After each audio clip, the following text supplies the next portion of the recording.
Anda menyaksikan Powerline CNBC Indonesia bersama saya Syarifah Rahma. Pemirsa, saat ini kami sudah bersama dengan Bapak Anggito Abimanyu selaku Ketua Dewan Komisioner Lembaga Penjamin Simpanan atau LPS. Apa kabar Pak Anggito? Baik, Alhamdulillah. Selamat siang.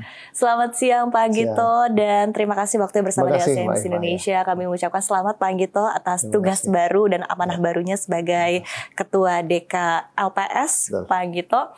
Baik, kita mungkin akan berbicara berkaitan dengan pandangan Pak Anggito ya untuk kondisi makroekonomi global saat ini dan impact-nya kepada perekonomian domestik seperti apa, Pak Anggito? Kalau kita lihat kondisi saat ini ya cukup stabil ya secara global dan juga secara nasional. Kemarin baru saja diumumkan pertumbuhan ekonomi 5,04%, itu tentu suatu sign yang cukup positif ya. Setelah 5,12 sekarang 5,04 itu positif, artinya perekonomian Indonesia sudah mulai resilience ya terhadap gonjangan-gonjangan yang ada setelah Trump mengumumkan Liberation Day ya. Kemudian market melakukan adjustment, tapi pada 1 bulan terakhir ini kayaknya sudah ada suatu keseimbangan baru lah gitu ya, sehingga ekonomi kita harusnya sudah punya fondasi yang cukup kuat ya. Buktinya inflasi kita juga masih rendah, pertumbuhan ekonomi sudah atau tetap di atas 5%. Kemarin IHSG mencatat record high ya, itu kan menunjukkan confidence dari investor, khususnya investor asing. Oke, baik. Seperti apa Anda kemudian melihat kondisi ini akan berpengaruh kepada stabilitas perbankan? Begitu ya, kita ketahui juga bahwa insentif ataupun juga kebijakan fiskal ini terus dilakukan untuk mendorong perekonomian, begitu termasuk dengan suntikan 200 triliun rupiah ke sistem perbankan. Nah, seperti apa Anda melihat hal ini akan tentunya berdampak begitu kepada bisnis perbankan? Ya, kalau kita amati ya transmisinya kepada ekonomi Indonesia, dari kondisi global tadi, yaitu muncul terefleksi di peningkatan dari pertumbuhan ekonomi dan stabilitas sektor keuangan ya. Dengan inflasi yang cukup rendah ini sebetulnya merupakan fondasi buat bank untuk mulai menurunkan suku bunga, apalagi Bank Indonesia sudah 5 kali ya menurunkan suku bunga. Bank Indonesia, LPS juga sudah menurunkan suku bunga, tingkat bunga penjaminan ya, cukup rendah ya. Jadi harusnya bank mulai melakukan adjustment. Memang sekarang masih belum seluruhnya terjadi transmisinya, khususnya suku bunga kredit untuk kredit konsumsi masih cukup tinggi.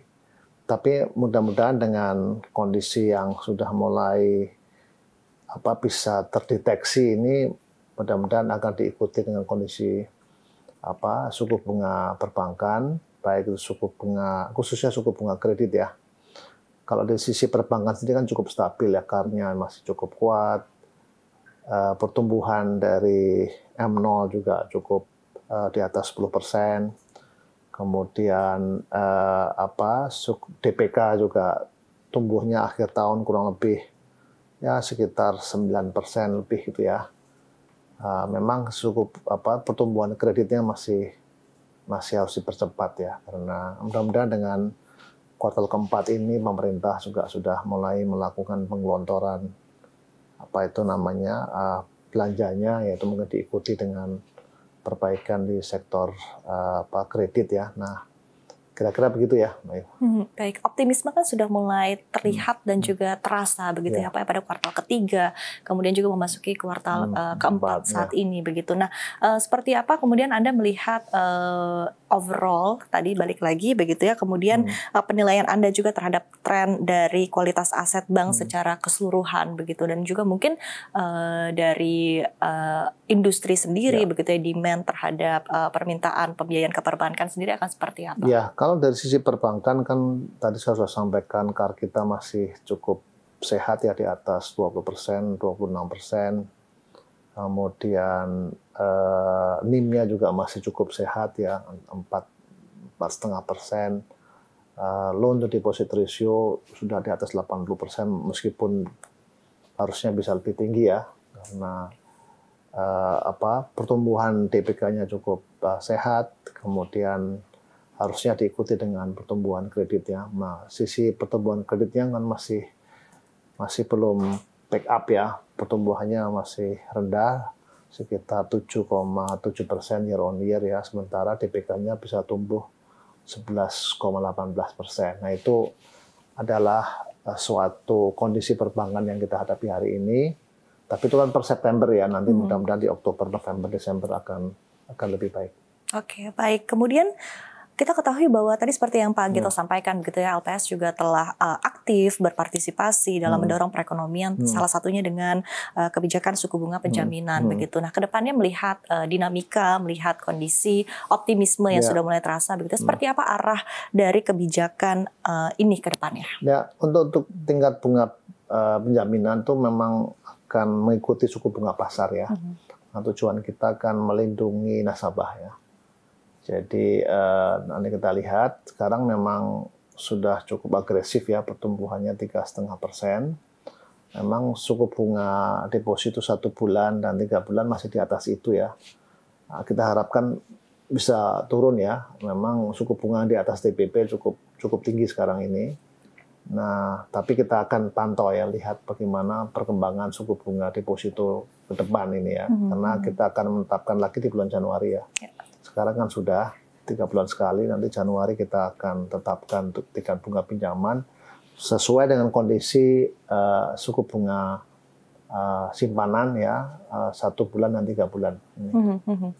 Apakah LPS sendiri juga menemukan suatu tantangan tersendiri begitu Pak? Karena kita ketahui juga tentu ini akan mengacu kepada kebijakan dari Bank Sentral Amerika Serikat ke depannya begitu, dari the Federal Reserve. Tapi kita ketahui juga bahwa the Fed ini juga tampaknya ada kendala begitu ya, ataupun juga ada tantangan tersendiri dari data-data yang sulit diakses ataupun juga sulit didapatkan dari government shutdown yang terjadi di Amerika Serikat begitu. Nah, ini seperti apa akhirnya LPS bisa men-adjust situasi ini Pak ke depannya? Mungkin nggak langsung ya, itu karena itu kan kondisi internal di Amerika, meskipun kalau itu berlangsung lama tentu akan mempengaruhi ya kondisi global. Namun saat ini saya sih melihatnya ekonomi global sudah cukup stabil ya kondisinya. Nah, tapi kan kita nggak mau tahu ya, karena policy dari kebijakan ekonomi Trump itu kan sangat tidak pasti ya.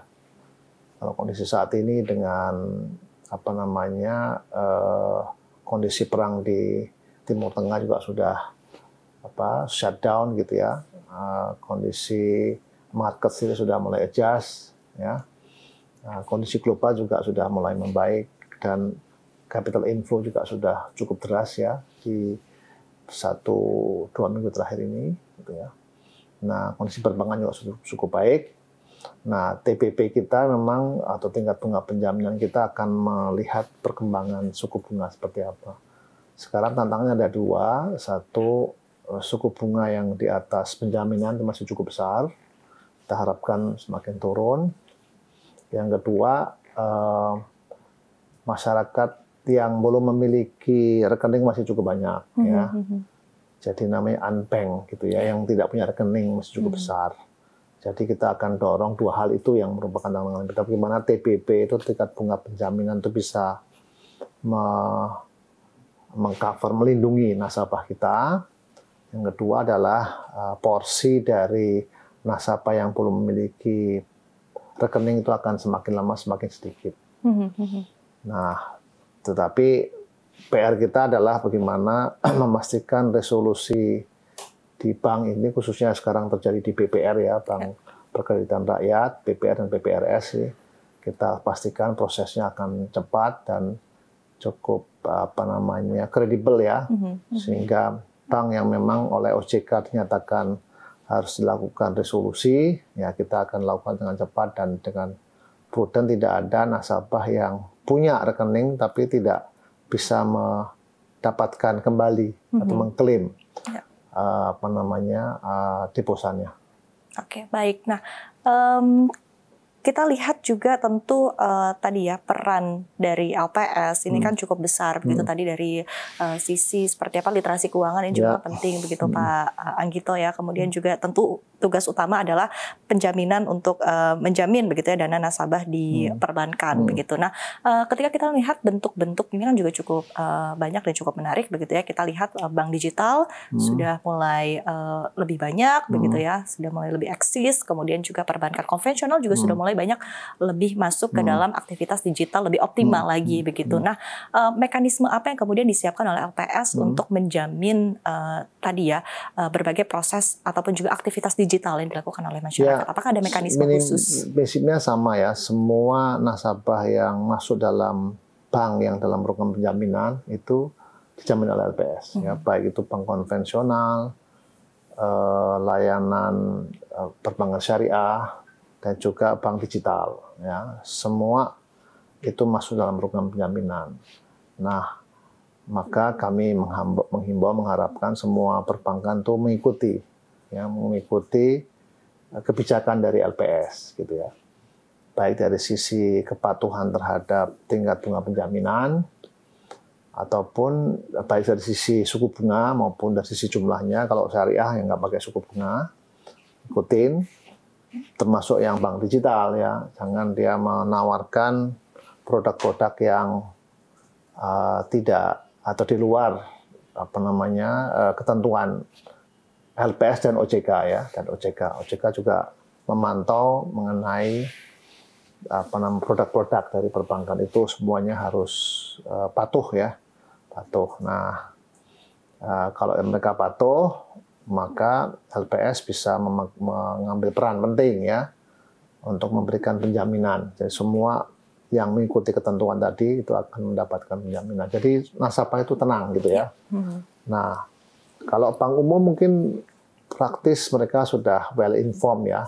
Tapi untuk bank-bank seperti BPR itu yang banyak, yang 1.500 itu perlu ada literasi ya, perlu ada edukasi pada mereka ya, supaya mereka nanti tidak kaget gitu ya. Kalau ada hal-hal yang di luar kendali mereka, LPS sudah bisa hadir tepat waktu. Baik. Apakah kedepannya LPS mungkin akan lebih gencar lagi begitu bersama dengan OJK untuk tadi menghimbau BPR dan juga bank-bank digital untuk ada dua sih ya, ikut dengan aturan? Ya, pertama yang tadi yang belum punya rekening, kita akan bersama-sama dengan OJK dan perbankan ya, itu akan melakukan edukasi dan melakukan showcase gitu ya. Showcase dan melakukan beberapa festival-festival di berbagai daerah untuk agar nasabah itu memiliki rekening ya. Dan kalau rekening pun itu jumlah maksimalnya harus sesuai dengan LPS, yaitu 2 miliar dan di bawah tingkat bunga penjaminan. Nah, bagi bank-bank yang menawarkan di atas itu, ya tentu itu adalah risiko yang harus diketahui oleh nasabah gitu. Tapi kami akan terus menginformasikan kepada mereka. Oke, baik. Jadi memang gencar terhadap tadi literasi ya Pak ya kepada masyarakat ya.